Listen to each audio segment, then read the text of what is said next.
It's The Extra Point, starring former New York Giant Larry Mallory. Larry's guests today are Dallas native and first-round pick of the 1974 draft by the Chicago Bears, middle linebacker Waymond Bryant, and Dallas native, TCU football star and former Miami Dolphin, here's Roosevelt Collins. The greatest ones of all time. You got one more, please. Atlanta, and the play, but it's gonna be different. 40 years. And now, the man, the myth, and the star of our show, Larry Mallory. In the National Football League, speed and size are very important elements of success, and I believe that the linebacker position is the unique combination of both. So we're very honored to have two elite representatives of the linebacker position, or the professional linebacker position, here with us today. So welcome. Waymond, let's start with you. I think you grew up in Dallas. Tell us a little bit about how you grew up and some of the things you did in high school, and a little bit about your family. Actually, I come from a family of 7. And I was very fortunate that I had a mother that was loving and caring, because I lost my father when I was 8. So she had to deal with 7 kids. Wow. And most of my activity was playing street ball. And I learned how to take a hit, and also learned that concrete hurt when you fall on it. Yeah, when you fall on it. So, you know, it's just part of it, and it was just great at that time. Where do you fall in the 7? In the 7? You the oldest? Second oldest. The second oldest. Yeah, Okay. I have a sister older than I am. Okay. Well, Rose, Shreveport, right? Right. Tell us about you growing up in your family. Growing up in Shreveport, there's my sister and I, and we grew up in a not so rich type place, Larry. But like Waymond, I learned how to play football a little bit on the street. But my first love was basketball. I didn't come into football until I was like in the 10th grade. And the only reason I played football because they said in order to play football, you have to. In order to play basketball, you have to try out for the football team. Okay. And that's how they got me, because I would never play football back in the day. So a multi-sport athlete. Oh yeah, man. Basketball was my first love. She never let me down. She was always there for me. Football was something that I just did till basketball season started. Now, was your sister athletic as well? Yeah, sister played a little softball for the most part, but that's about it for her. I see. Well, Waymond, in the high school days, did you do any, other sports? Was it only football? Was it a multi-sport environment for you? Yeah, I did track. I love track. Matter of fact, I love track more than I did football. If they had a decathlon at the time, at that period of time, I would have been in it. Oh, really? Because I did a little bit of everything in track. Right. From the strength moves to the javelin, running moves? To running, yeah, I did the discus. Believe it or not, I scratched, at that time, 440 relay. There you go. Ran the 120 hurdles. Yeah, threw the shot put, the discus. Like I said, I was just all around. Yeah, you would like the track Man, team. track Well, we come out of Dallas high school system and the Shreveport high school system, and then we select a university. Right. And Rose, what university did you select? Man, as we know, we get 5 choices, and I got so many scholarship offers, and long story short, I chose TCU because it was at the time, a small school with a big name. And I went there, and the academics was outstanding. TCU academics are off the chart. And you go where you feel comfortable. I felt very comfortable at TCU. I got the opportunity to go to Texas A&M and Oklahoma and Air Force Academy, but I really felt comfortable at TCU. And so I chose a place at the end of the day where I felt more comfortable with. Did you continue the 2-sport? I did. I first got there, and Larry, I played basketball for Coach Killer my freshman year there. Came in the spring, and it was great. Everything was great till I got that 1.9 GPA. Then I think Coach Steve Armstrong looked at me and said, "Roll, your son got to give." So he on a football scholarship, so I went ahead and dropped the basketball, man. It was the saddest thing was when I used to walk over to the football facility. I'll pass the basketball gym and head to the hot football field. So yeah, that's what happened. Well, in the spirit of full disclosure, Waymond and I actually played together at Tennessee State. Waymond, how did you select Tennessee State? And tell us about that story. Actually, I really didn't select Tennessee State. My mother did. She wanted me to go to. I had quite a few scholarships offers, and but what was so unique about Tennessee State, they came to the house, and they didn't offer me anything other than guarantee my mother I would get an education. Whereas some schools is coming in talking about a swimming pool. And now, here in Dallas, I'm raised in Oak Cliff. You just don't get a lot of swimming pools. So, and they made several offers on different things, but I think the thing that stuck most of all was like my mother said, guarantee me that he will get an education. Yeah. And so that sort of rung the bell right there. Yeah. With Tennessee State. Well, you walked into some pretty impressive coaching there at Tennessee State. You want to talk a little bit about the impact of Joe Gilliam Sr.? Joe Gilliam Sr. Yeah, it was, and correct me if I'm wrong, because you would know too. But it was very unique. One thing about Tennessee State is that they never cut anybody. You never got cut, and one thing about them, they will work you. And they don't work you like your normal coaches. We practice 3 times a day. Wow. And after the 3rd time, we would go into the, at that time, cafeteria, fully dressed. I mean, not with helmets, but and shoulder pads, but we walk in with all our dirty clothes on and eat as fast as we can to get back out for the 3rd practice. Wow. That's right. And it was very, like I say, it was very unique, and if you couldn't do it, they would always, that's one thing I can say, they would always guarantee you a bus ticket. That's right. So you can Get you home. Yeah, get you home. Go home. They can't say they couldn't get you home. But they would always guarantee you a bus ticket. Now, if I can remember correctly, there was something relating to 5, 10, and 10. Yeah, I had no idea what that was about. Would you like to do it? Oh yeah. You don't get out of Tennessee State without learning 5, 10, and 10. Now, what did that mean? 5, 10, and 10 was you actually you lay down on the ground, be it rain, sleet, or snow, but you lay down on the ground and roll from one goal line to the next goal line. And that would be considered 1. That's right. And once you get back, you roll back. And you do that until you do 5 of them. And then when you get up from that, then you run 10 hundreds. 10 hundreds. And then after you run those 10, you do 5. 10 50s. 10 50s. You'd be sued today. Yeah. You be what? Sued today. No. It got your attention. That was one good thing. It really did get your attention. Yeah. Now TCU, I know y'all had some punishments, We had some punishment for you. We had something they call 1,000-yard up downs.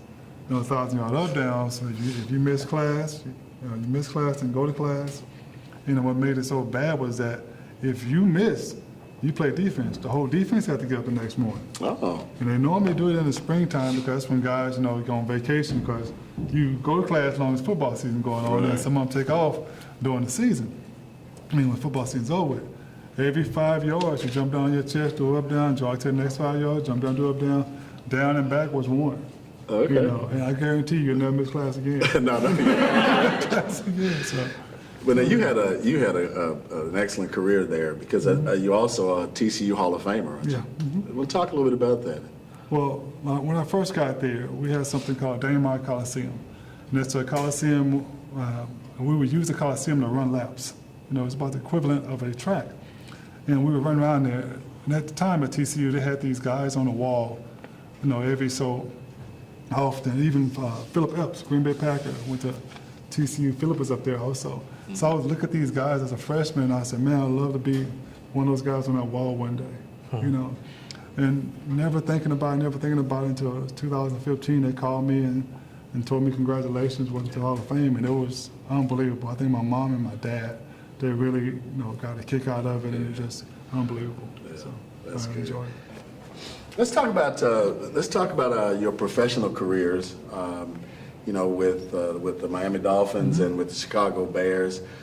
Rose, how was your experience? I mean, I think the Dolphins is one of the few teams in the league that in fact, that's the only team in the league that's had an undefeated season, a 17-0 season. So how was it playing with the Dolphins? I can honestly say I played for some of the best coaches in the league. You know, playing for Coach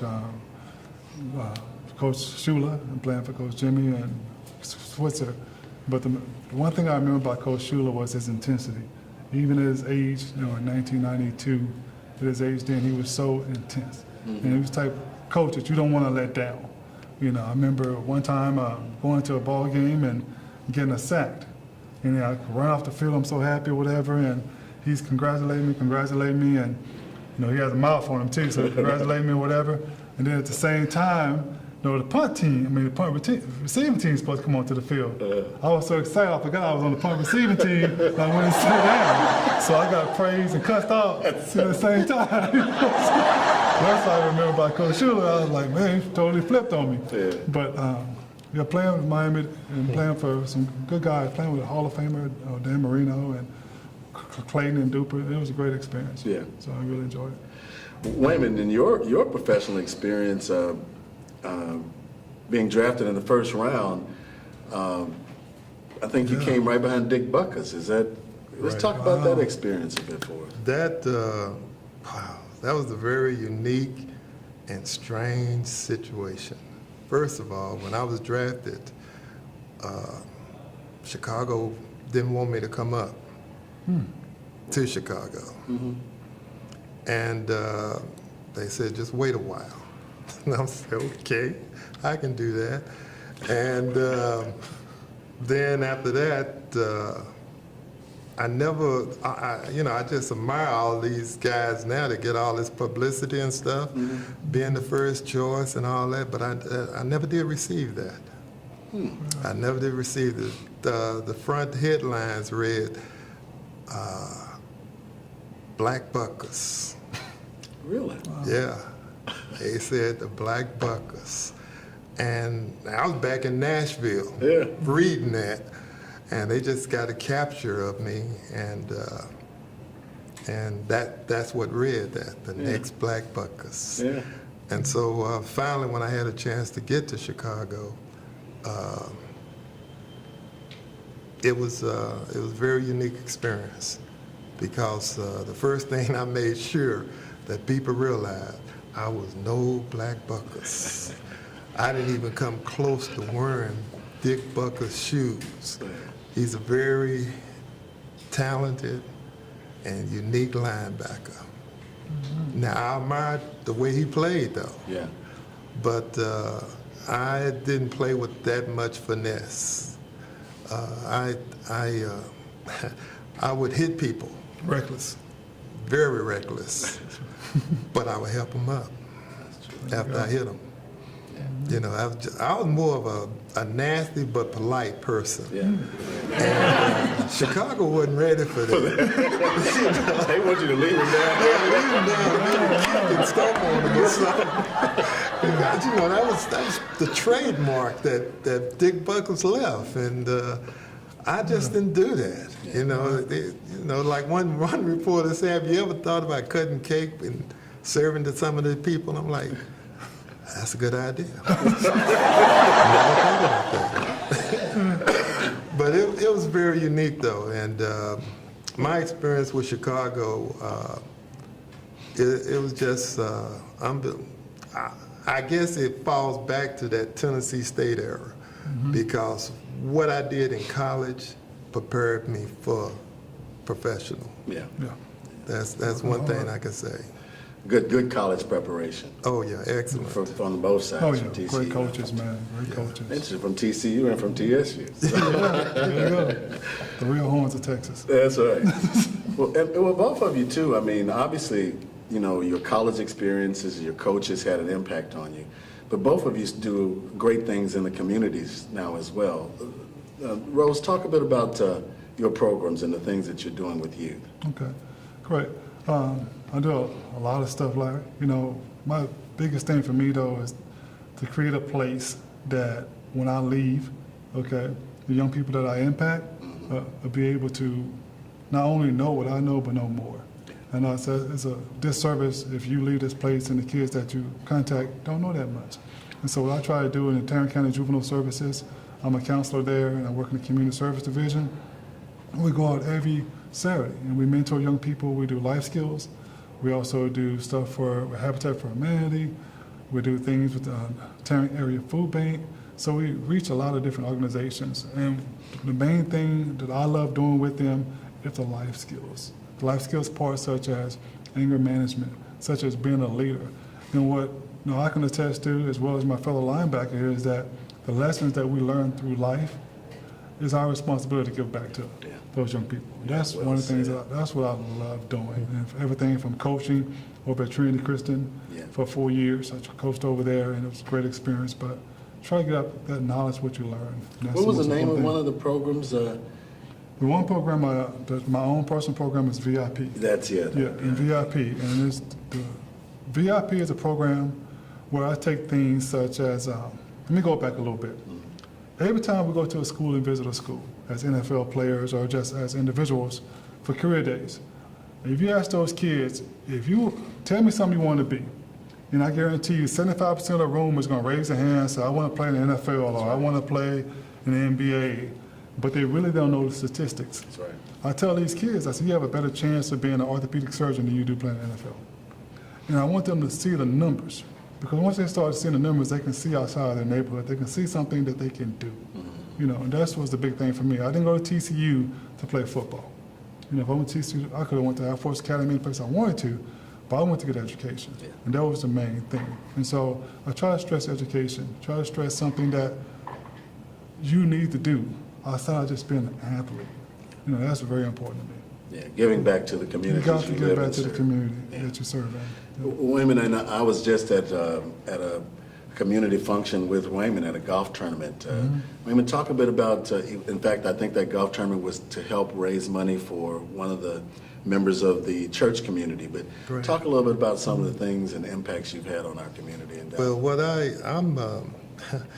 I'm a superintendent of Sunday school, and I have a great group of people that has put their trust in me to help their kids and also guide them the right way, along with the right words. Yeah. And so I do that, and we recently had a gentleman who developed a little bit of cancer, and as you were saying about the golf tournament, we put that together to help benefit him, to raise money, because as you know, a disease like that is not cheap to treat. True. And so we did things of that nature, and also have a business that I do. And it's funny how I got started with it, because I used to do it, and that's a flooring business.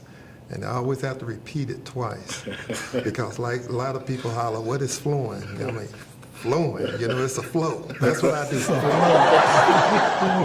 So it's, you know, I install carpet, wood, tile, and also I discovered that once you put it down, you have no more contact with that customer. That's it. That's it. And then I thought about, maybe if I clean it, And then I started cleaning the carpet and the wood and the tile and develop a more closer relationship with people. And it's great. Matter of fact, I'm still sort of doing it now, but the only bad thing about it, I had no idea it was rough on your knees. Oh, yeah.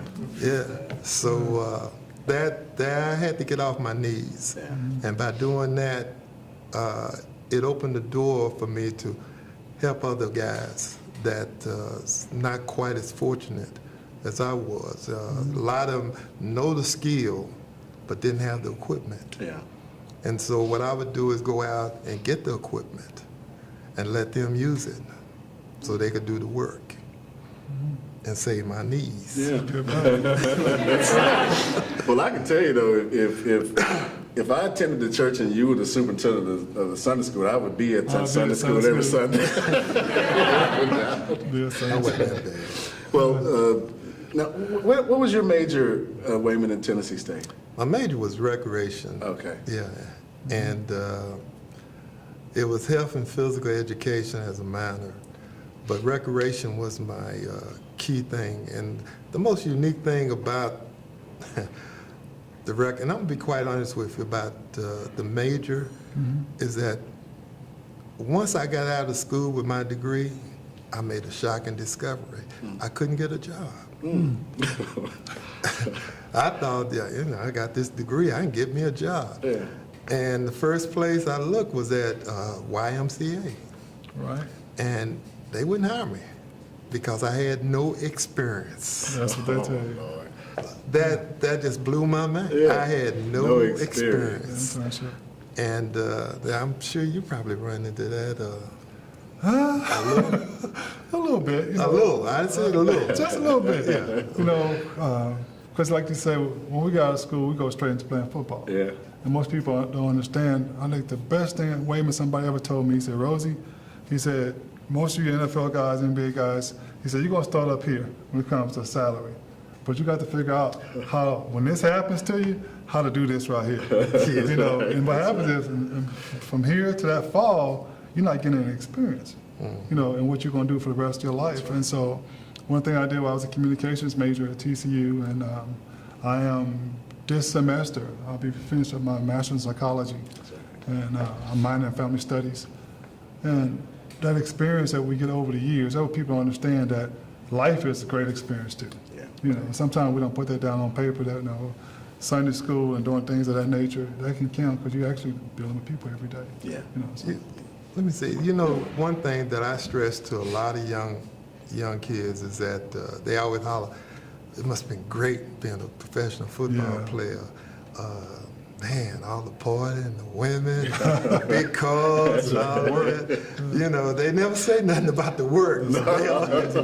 They only looked at that aspect of it. But you know, and I asked them, I said, well, how many of y'all want to be football players? All the hands went up. Yeah. But, you know, and I asked them on the flip side of it, I said, how many of y'all parents have a car? And they raised their hand up, because all of them did. And then I said, would you like to own a car when you get older? Quite naturally, everybody, yeah. I said, now, how many of y'all would buy a car and it didn't have a spare? They say, what do you mean? The spare in the back. You know, if you had a flat, you need a spare. I wouldn't. And I said, well, that's the way hey, that's what you got to have, that education. That's your spare. That's your spare. That's nice, yeah. That's right. I said, that is your spare because playing football, yeah, you can drive here, go there, do this. But then once your leg get broke down car. Yeah, most people don't hold on to it. You go train it in? Let's get another one in here. Yeah, that's how you get traded in football. Okay. That's it. Yeah. Roosevelt, let's talk a little bit about, you know, in regards to the National Football League, there's somewhat of a segmentation now. You know, there's pre-1993ers and post-1993ers. And Waymond and I are in the same age group, and Right. you're a little younger. Just talk about the experience of when you played and what you know about guys that are playing Right. now. I think I'm in a unique position where I was there to see some of the older guys on the tail end of their career, like E.J. Jr. from Alabama, remember him? Linebacker. I got a chance to see E.J. come in with the Dolphins and leave, but I also got the chance to see some of the younger guys come after me as well. And the difference in, to be honest with you, Larry, personally, what I can say in I statement is the work ethic. I got a chance to work with some guys who, if they're going to run, they run. Compared to some guys, they do what they have to do. They don't. I think that's, to me, personally, I think that's the big difference.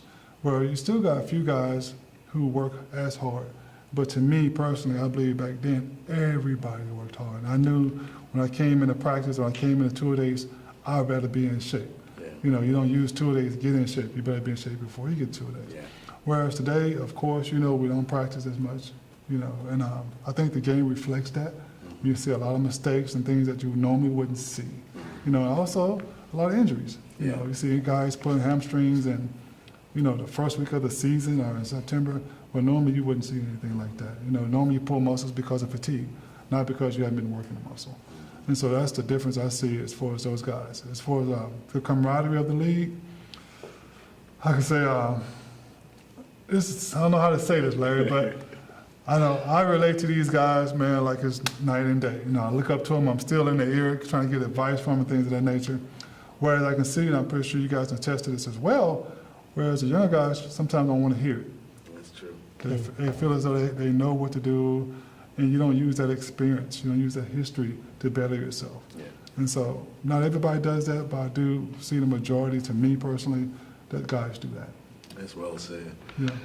Waymond, you talked a little bit about being a first-round draft choice. That's like the epitome of the National Football League. Talk a little bit more about not going immediately up to Chicago in a golden carriage. It's really hard to talk. It's really not that hard to talk about. Like I said,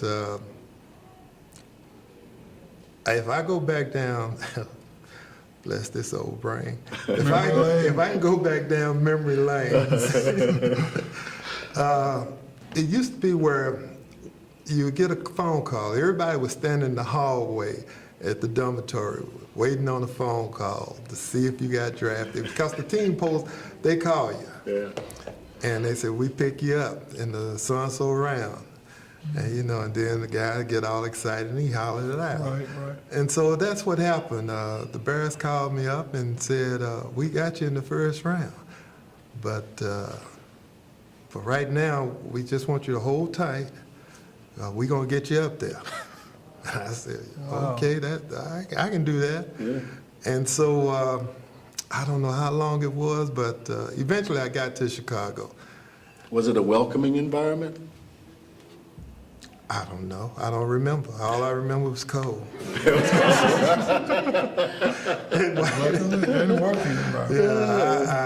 I really don't remember, to be honest with you. I think when I finally got up there, quite naturally, they welcomed me there. But if you're talking about that first day after that call, how long was it?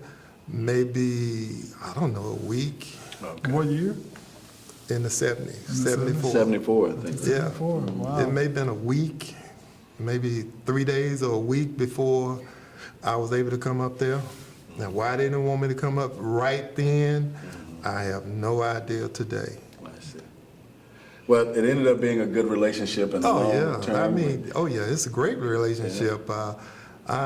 Right now, I love the Bears. Yeah. There you go. I think a lot of, not only the Bears, but the city of Chicago. Mm-hmm. But I still love Dallas.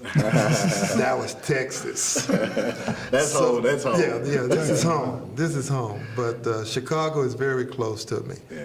It's very close. And unfortunate, like I said, I've never, ever, in my career, I've always got the back part, never the spotlight. Right.